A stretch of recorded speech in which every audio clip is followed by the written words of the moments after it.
when I started, I remember my mom and dad moved me into an apartment just up the street here. And my father just took the whiteboard and just wrote down, take it one day at a time. Every day I saw that, and it really helped keep me grounded. This podcast is a production of Widener Law Commonwealth in Harrisburg, Pennsylvania. For more information, visit commonwealthlaw.widener.edu/podcast. Hello and welcome to Widener Law Commonwealth's podcast. I'm your host, Tara Mead. In this edition, we're going to be talking with Paul Edger, one of our distinguished alums who not only has a very successful legal career, but has continued to give back to the community. And that includes our students and fellow alumni. Paul is president of our law school's alumni board, but he also works with several charities in our area. He was instrumental in orchestrating our Wills for Heroes event here on our campus, and that's a free service that provides wills, living wills, and other important documents for first responders, veterans, and their spouses and partners. And I would be remiss if I didn't mention that at that last Wills for Heroes event, Paul received the 2022 Pro Bono Award for legal assistance efforts. Now, he currently works at the Pennsylvania Office of Attorney General as a Senior Deputy Attorney General, and he also is an adjunct professor here on our campus. Paul, welcome, or should I say, welcome back to our campus. Thank you. Always a pleasure to be on campus. I'm sure. So in many ways, it probably feels like you never really left Widener Law Commonwealth following your graduation. But can you take us back to the time when you were a student here and sort of share some of your experiences? First off, what activities were you involved in, including student organizations and the like? Sure. So when I first came to campus, I knew I wanted to get involved, and I wanted to do things that I wouldn't have done in undergrad or back home. So first thing I did was I ran for Student Bar Association. Wanted to try something new in that regard. I was lucky enough to be elected as the 1L representative. So got my foot in the door there to represent our class. I think at the time enrollment was like 220 students. So it was big. I know those numbers aren't the same nowadays. Did that my first year. Stayed with the student bar my second year as well. Got to be the Pennsylvania bar representative for Widener, which ironically then opened up the door for me and all I've done with the Pennsylvania bar since then. So I got to do a lot with the Pennsylvania bar. I represented Widener with the American Bar Association as well. And I just happened to become acquainted with the Third Circuit governor for Law Student Division, and how the ABA sets theirs up is similar to the circuit courts. 4 states, Pennsylvania, Maryland, New Jersey, Delaware, that was the Third Circuit that Widener fell in. And because of that and my role here at Widener, they asked me to be the lieutenant governor for the student bars in the circuit. Had fun, couldn't say no. But because of that, then they asked me to run for governor when the term ended for my then boss, and I was lucky enough to be elected as governor of the Third Circuit for a year between my second and my third year. Had a great time. I was the first Widener student to have that title. I'm hoping somebody has since followed in my shoes here since then, but I loved every moment of that, and it really gave me the opportunity to lead. And it really helped me to do what Widener was pushing me to do, which was to make a change in society to better our profession. And that was my first real ability to do that. So if I wasn't busy enough doing those things, I was fortunate to be involved in the Federalist Society here. Another student by name of Stephen Billy, who now works for a congressman, I think down in North Carolina, asked me to help him lead the Federalist Society. We brought the lead plaintiff's counsel who argued Heller v. District of Columbia, which at the time was the landmark gun control case. Since then, we've obviously had a bigger one come out in the last year.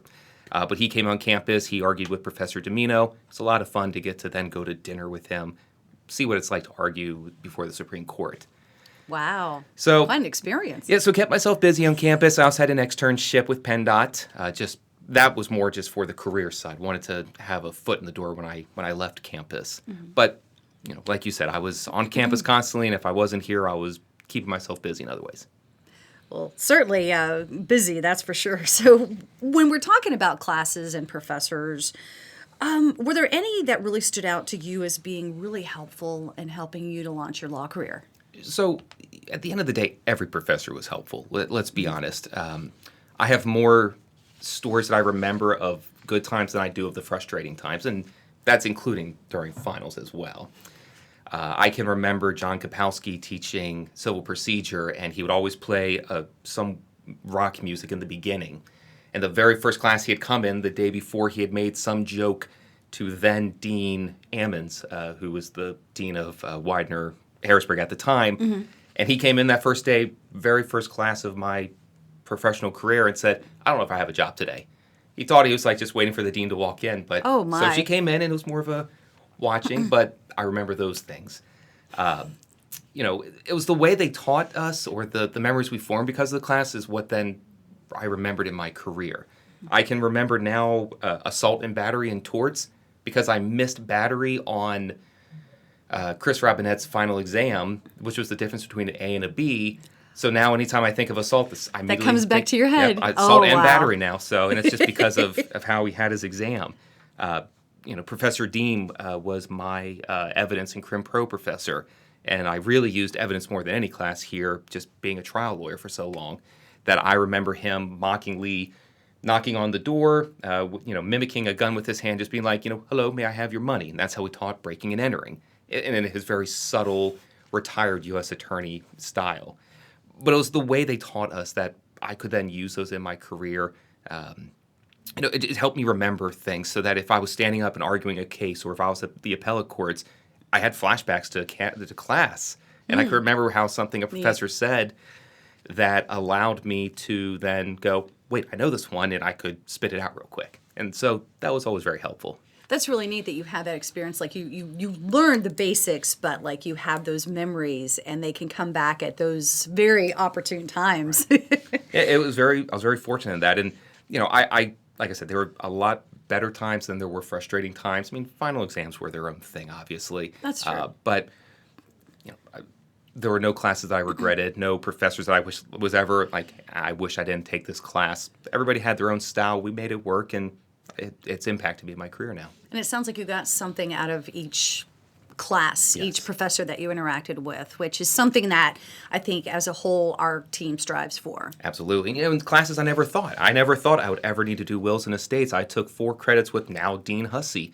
And, he has his very unique style of speaking, and as a professor, that's very unique as well. And I never thought I would need that. Never thought I'd be writing wills for people, but as you mentioned in the beginning, I'm now a state coordinator for Wills for Heroes, and I'm nonstop reviewing estate packages, and I can just hear Mike Hussey in the back of my head most of the time. Good or bad, depending on who you ask, but yeah, it's the styles, their methods that really become impactful when the time is right, even if I didn't think at the time I would ever need it. So for current and prospective students who are, just like you were, busy juggling class demands, internships or externships, and networking, and then on top of that, they're taking part in activities on campus, so it's easy, to put it mildly, to get pretty busy and likely feel overwhelmed. So looking back at that time, and maybe even now, what are some tips that you would give them? What advice would you offer, especially to help them stay grounded and focused, but not get themselves so super stressed out? Sure. Law school is a 3 to 4 year commitment, so, and longer, depending on your circumstances. People have used the mentality, it's a marathon, it's not a race, and that's really true.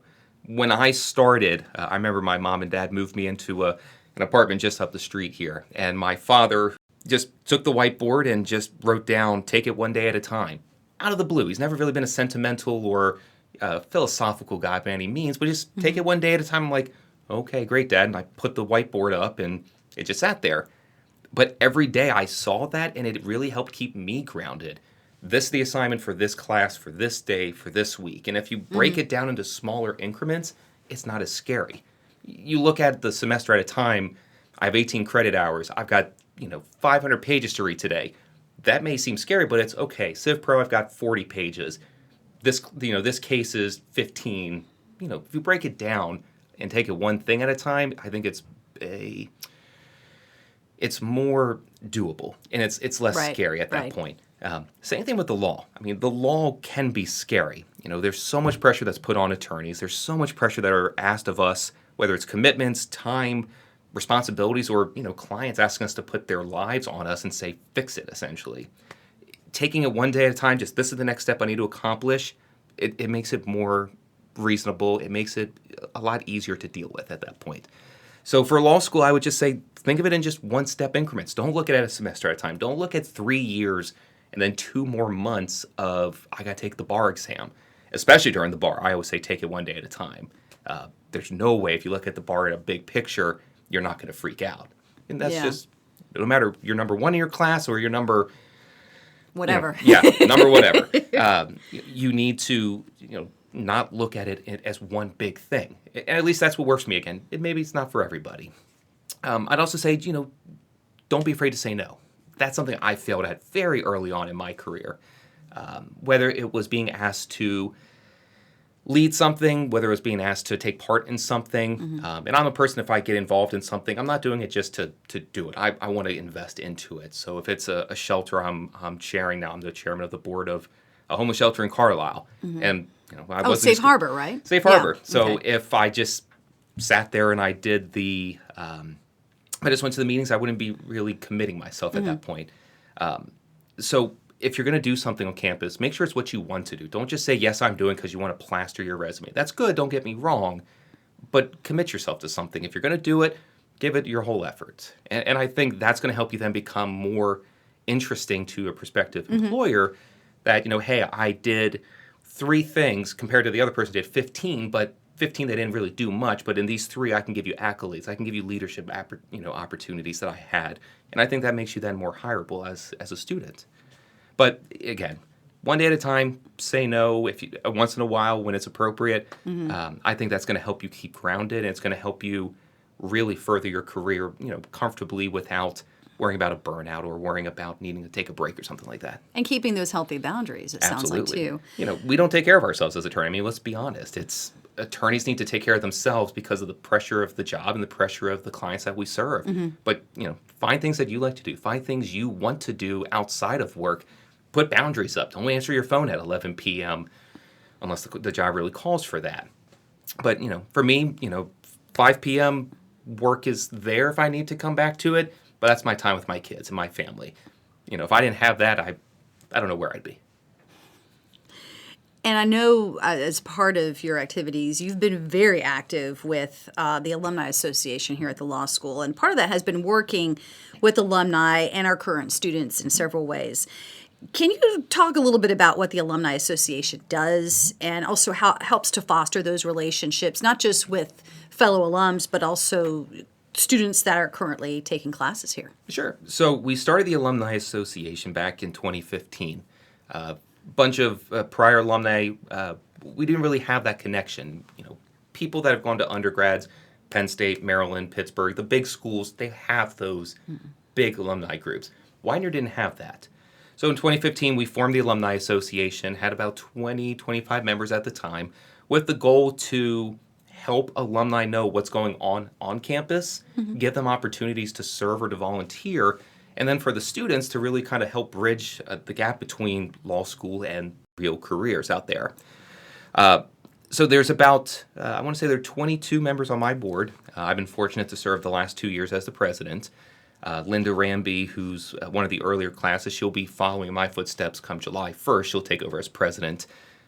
But we're very fortunate. We have members from the very first class all the way up to the most recent class and everywhere in between, with our goal to invite students to, the networking happy hour welcome back event we just had, 2-3 weeks ago.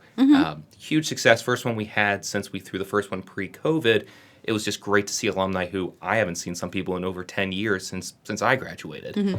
It also gave up people the opportunity to know, hey, we need volunteers for moot court coming up because the competitions are starting up. We need judges for the mock trial teams that are going to start competing again. We're looking for contributions for the journals. We use the Alumni Association to get that information out for us, for the alumni as well. And to know, too, here's what's happening at campus, because not everybody stayed around Central PA like I may have.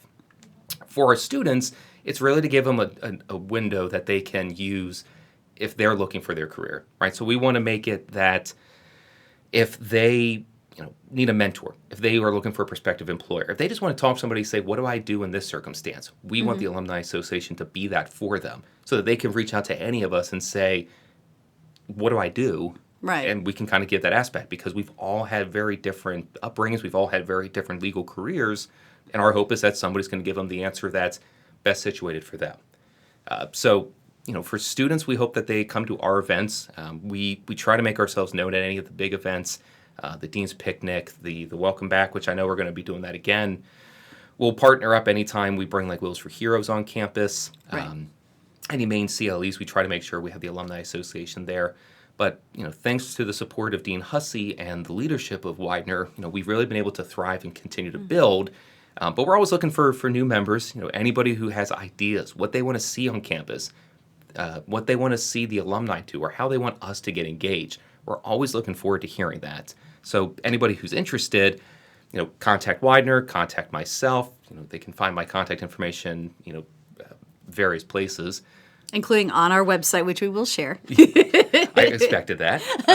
But, we want to hear from them. If they can't commit to serving on the board, it's quarterly meetings. But if they can't commit to that, we just want to hear, this is, I want to have this kind of an event on campus, or I'd love to see you guys do something like this in Pittsburgh or Philly, just to come out our way. And we're always going to bring those ideas, and at the very least, have a conversation with Dean Hussey, with Dean Teplitz or Dean Morangello to say, here's what our alumni are saying. This is how Widener can expand, and then we can see if it's doable. Definitely. We also want to mention that we do have a Facebook group called Widener Law Commonwealth Alumni Office and a group on LinkedIn called Widener Law Commonwealth Alumni. And as an additional bit of information, we recently launched Widener Connect, which is our official networking platform, and that has a special group in it just for Widener Law Commonwealth alumni. And we will share these links on the podcast website as well.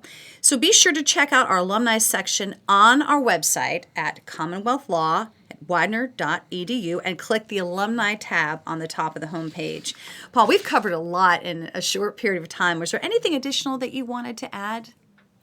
Again, first of all, thanks for letting me be here today. I'm really privileged to be here. There's so much that people can do for Widener, and really, it doesn't have to be full-time commitments. People that want to be adjunct professors, somebody that wants to volunteer to do a moot court team, just wants to spend a couple hours just to judge a moot court because they've gone to appellate cases.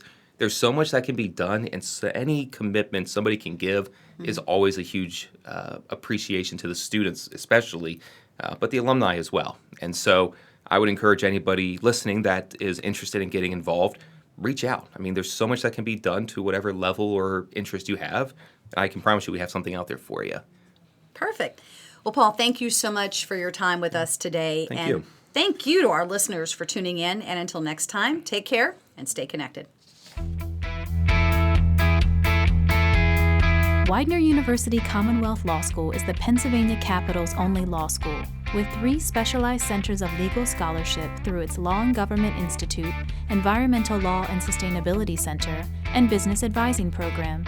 Widener Law Commonwealth offers an exceptional learning experience that is personal, practical, and professional. Visit commonwealthlaw.widener.edu for more information.